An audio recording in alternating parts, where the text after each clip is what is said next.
Hello friends, आज की इस वीडियो में हम एक प्रॉब्लम सॉल्व कर रहे हैं जो प्रॉब्लम हमारे बाइनरी ट्री डेटा स्ट्रक्चर पे बेस्ड है।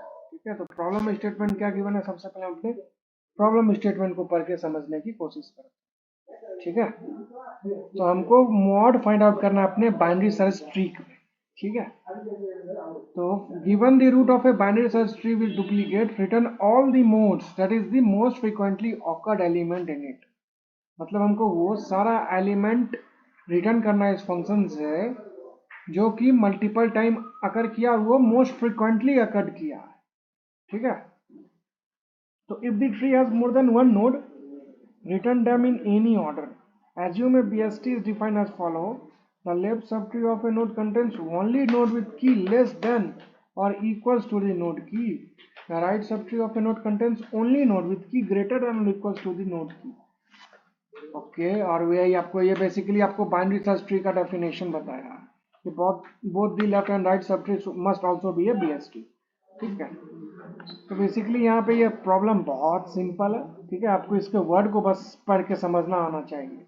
यहाँ पे आप देख सकते हो टू जो है ना, वही मल्टीपल टाइम अकर कर रहा है और उसका अकरेंस क्या है, टू, इसीलिए हमारा फाइनल आउटपुट भी आया टू। तो आइए इस प्रॉब्लम को हम सॉल्व करने की कोशिश करते हैं। तो हम एक वेक्टर बना लेते हैं, वेक्टर ऑफ इंट, इसका कुछ नाम लिख दो, वेक्टर का आंसर। अब एक सॉल्व नाम का फंक्शन कॉल कर लो। सॉल्व में हम अपना रूट पास कर देंगे और ये आंसर। ठीक है, और एट लास्ट हम क्या रिटर्न करेंगे, हम रिटर्न कर लेंगे अपना आंसर।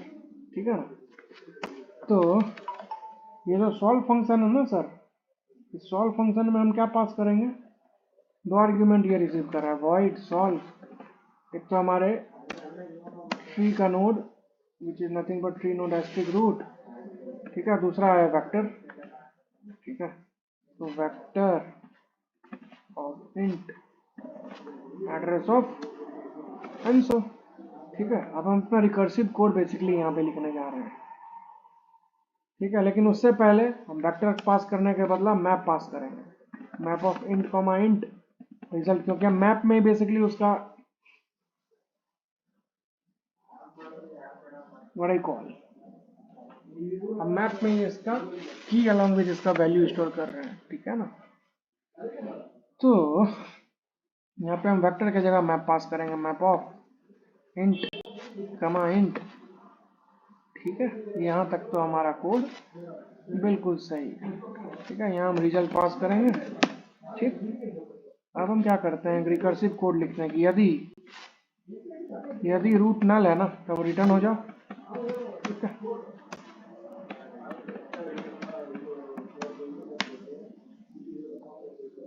और अगर ऐसा नहीं है तो सॉल्व फंक्शन को कॉल करो लेफ्ट सब ट्री के लिए और राइट सब ट्री के लिए। ठीक है ना, और मैप में आप इंसर्ट करते जाओ इंडिविजुअल नोड के डेटा को। तो आंसर ऑफ रूट का वैल प्लस प्लस, और इस सॉल्व फंक्शन को रूट के लेफ्ट के लिए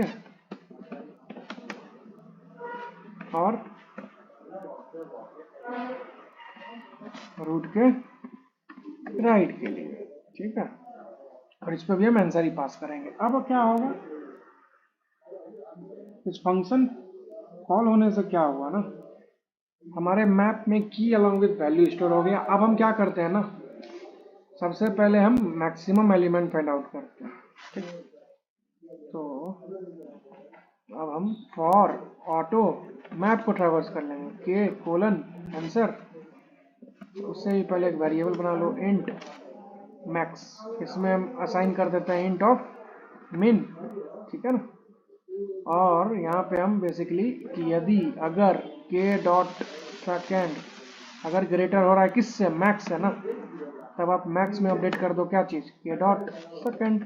ठीक है जी, और एट लास्ट फिर से हम मैप को ट्रैवर्स कर लेंगे फॉर ऑटो के कलन हमारे मैप का नाम वो जो कि है आंसर। ओके सॉरी, यहाँ पे हमारे मैप का नाम रिजल्ट है।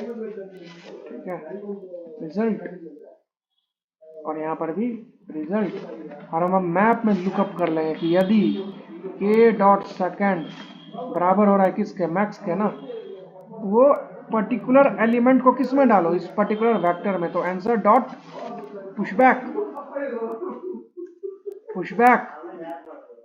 के डॉट फर्स्ट, ठीक है, उसका रिटर्न कर देंगे आंसर। कंपाइल करो इस कोड को, देखो क्या कुछ फटा भी, ठीक है ना।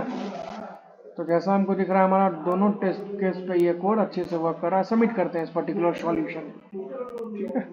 ये क्वेश्चन बहुत प्यारा था। अगर आपको इसका थोड़ा सा कॉन्सेप्ट या फिर क्वेश्चन आप पढ़ के कैसे क्वेश्चन किस ऑर्डर में फ्रेम किया हुआ है ना, अगर आपको वो समझ आ गया ना, तो आप किसी भी प्रॉब्लम को इजीली सॉल्व कर ले जाओगे, ठीक है। तो इस तरह आप देखें कि हमारा प्रॉब्लम सक्सेसफुली सॉल्व हो चुका है। बेसिकली हमको मॉड फाइंड आउट करना था, ठीक है, कि ऐसा क्या एलिमेंट है जो कि फ्रिक्वेंटली अकर किया, मतलब एक से ज़्यादा बार अकर किया है, ठीक है। तो हम क्या किए, हम ग्रेटर एलिमेंट फाइंड आउट कर लिए, उसके बाद मैप में चेक कर लिए क्या किस एलिमेंट के करस्पॉन्डिंग अगर वो एलिमेंट किसके इक्वल है, जो भी हमारा मैक्सिमम एलिमेंट है ना उसके इक्वल है ना, तो उस एलिमेंट को आप अपने वेक्टर में इंसर्ट करके रिटर्न कर दें। एज सिंपल एज दैट, इतना ही काम किए हैं। तो उम्मीद है आपको इस वीडियो को समझने में दिक्कत नहीं जाएगी। इस वीडियो को लाइक कीजिए, इस चैनल को सब्सक्राइब कीजिए, अपने दोस्तों को शेयर कीजिए। मिलते हैं आपसे अगले वीडियो में, तब तक के लिए bye, thank you and good bye.